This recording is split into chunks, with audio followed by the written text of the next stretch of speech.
पालघर जिल्ह्यातील भीषण अपघाताचा व्हिडिओ समोर आला आहे, जिथे घासलेट भरलेला कंटेनर पालघरच्या मनोर मसान नाका येथील पुलावरून थेट खाली पडतो।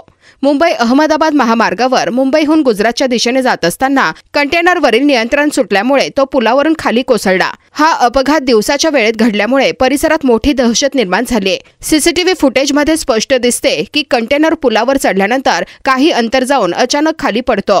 त्यानंतर कंटेनरमधील संपूर्ण घासलेट जमिनीवर सांडते आणि संपूर्ण परिसरात पसरते। या घटनेनंतर नागरिकही घटनास्थळी जाण्यास घाबरत होते। अपघाताची माहिती मिळताच पालघर वाहतूक पोलिसांनी घटनास्थळी धाव घेत तपास सुरू केला आहे। ट्रक नक्की कशामुळे पुलावरून खाली पडला याचा तपास सुरू आहे।